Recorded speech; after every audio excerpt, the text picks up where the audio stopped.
Bismillahirrahmanirrahim. Assalamualaikum warahmatullahi wabarakatuh. Statistika bagian 2. Yang selanjutnya adalah tentang penyajian data. Tujuan dari penyajian data adalah agar data mudah dibaca dan dipahami. Data dapat disajikan dalam bentuk tabel atau diagram. Pertama, menyajikan data menggunakan tabel. Tabel adalah daftar yang berisi sejumlah data atau informasi yang biasanya berupa kata-kata maupun bilangan yang tersusun dengan garis pembatas. Cara menyajikan data dalam bentuk tabel adalah sebagai berikut. Contoh di bawah ini adalah data berat badan siswa kelas 4. Sajikan dalam bentuk tabel. Pertama, buat tabel yang terdiri dari 3 kolom. Kolom pertama adalah sesuai datanya. Karena di sini adalah data tentang berat badan siswa, maka kolom pertama berisi tentang berat badan siswa. Kolom kedua adalah turus dan kolom ketiga adalah banyaknya siswa atau frekuensi. Setelah kita buat tabel, selanjutnya adalah kita urutkan data yang paling kecil sampai data yang paling besar. Di sini data yang paling kecil adalah 29 kg dan data yang paling besar adalah 33 kg. Berarti kita masukkan data tersebut ke dalam tabel dari yang paling kecil sampai yang paling besar. Setelah kita masukkan datanya, selanjutnya kita hitung banyak datanya. Kita hitung banyaknya 29 ada berapa? Ada 1, 2, 3, 4, 5, 6. Maka penyajian turusnya adalah sebagai berikut. 1, 2, 3, 4. Yang kelima, coret. Jadi setiap data kelima atau kelipatannya dia dicoret seperti ini. Jadi datanya dikelompokkan setiap 5 data. Kemudian baru data ke-6 ditulis. Jadi banyaknya siswa yang memiliki berat 29 kg ada 6 siswa. Selanjutnya 30. Ada 1, 2, 3, 4, 5, 6, 7, 8. Maka penyajian turusnya 1, 2, 3, 4, 5 coret 6, 7, 8. Berarti yang 30 kg ada 8 siswa. Yang 31 ada 1, 2, 3, 4. Berarti turusnya cuman ada 4 garis. Dan banyak siswanya kita tulis 4 saja. Data 32 ada 1, 2, 3, 4, 5. Maka turusnya ada 1, 2, 3, 4, 5 coret. Berarti ada 5 garis. Dan banyak siswanya jadinya kita tulis 5. Yang terakhir adalah 33. Ada 1, 2, 3, 4, 5, 6, 7. Maka penulisan turusnya adalah 1, 2, 3, 4, 5 dicoret, 6, 7. Berarti banyak siswa ada 7. Setelah kita hitung semuanya, selanjutnya adalah kita jumlahkan. 6 tambah 8 tambah 4 tambah 5 tambah 7 sama dengan 30. Jadi jumlah seluruh siswa kelas 4 adalah 30. Kemudian menyajikan data dalam bentuk diagram. Diagram yang akan kita pelajari adalah diagram gambar atau piktogram, diagram batang, dan diagram garis. Yang pertama adalah diagram gambar. Diagram gambar biasanya digunakan untuk menyajikan data populasi dalam suatu periode tertentu. Misalnya gambar orang untuk menggambarkan populasi penduduk, gambar ayam untuk menggambarkan populasi ayam. Berikut ini cara menyajikan data menggunakan diagram gambar.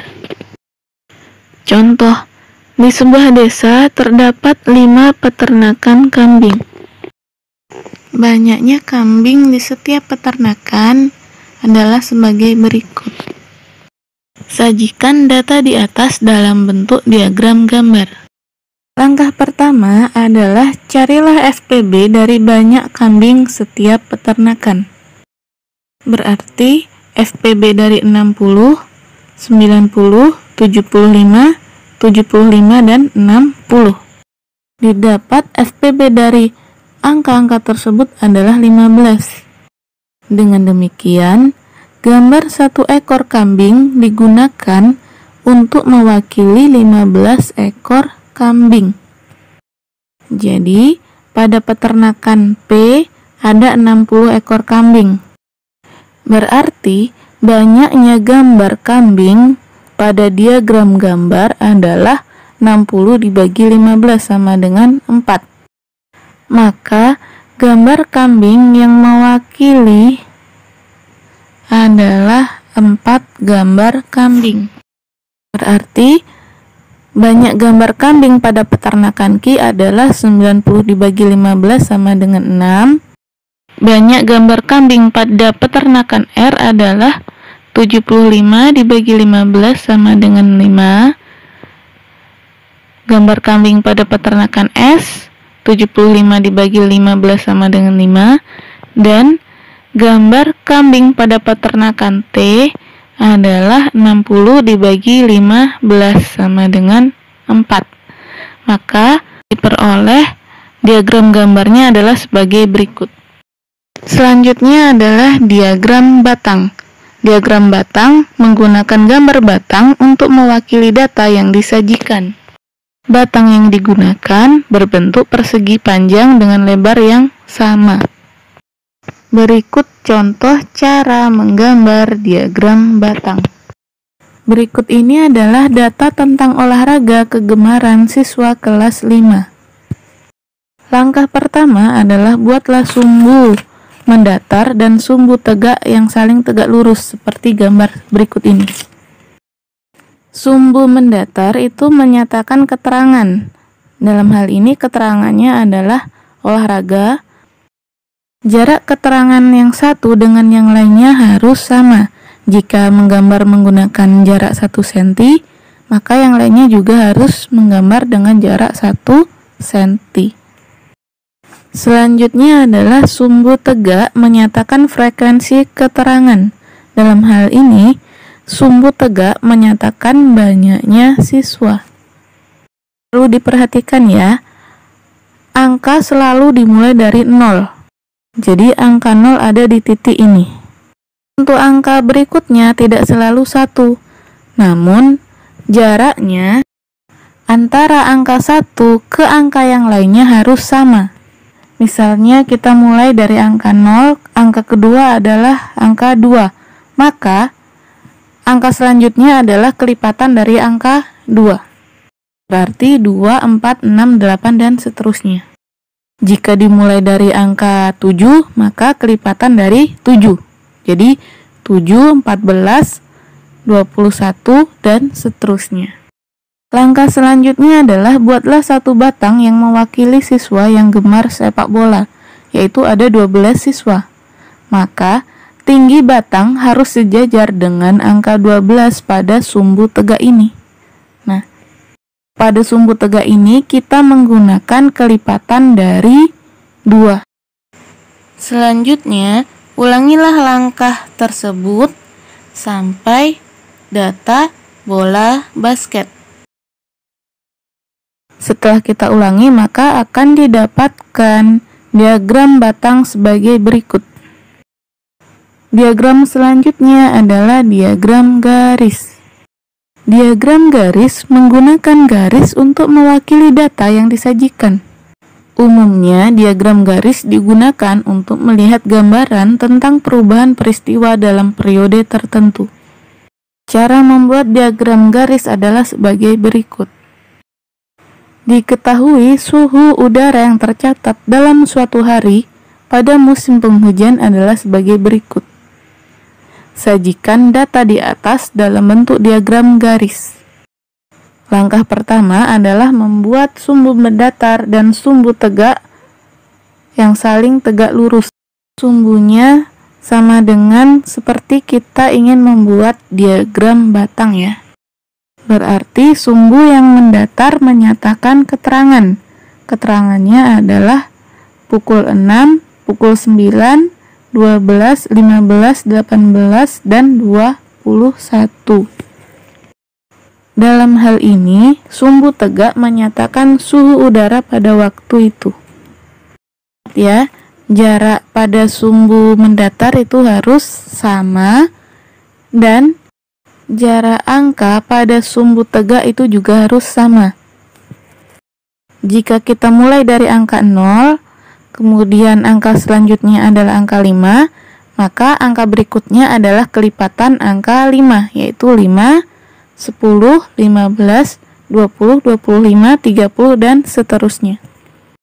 Langkah selanjutnya adalah gambarlah titik sesuai waktu saat dilakukannya pengukuran suhu udara. Contohnya, suhu udara pada pukul 6 adalah 15 derajat Celcius.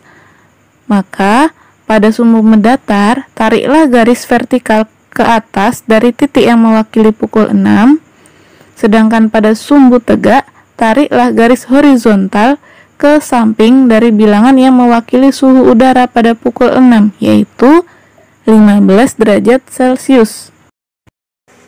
Ulangi langkah tersebut sampai data pada pukul 21. Setelah kita mendapatkan titik pertemuannya, maka hubungkan titik-titik yang ada sehingga membentuk sebuah kurva.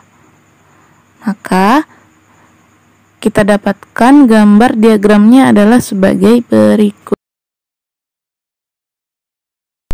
Cukup sekian pelajaran hari ini. Ustazah akhiri. Wassalamualaikum warahmatullahi wabarakatuh.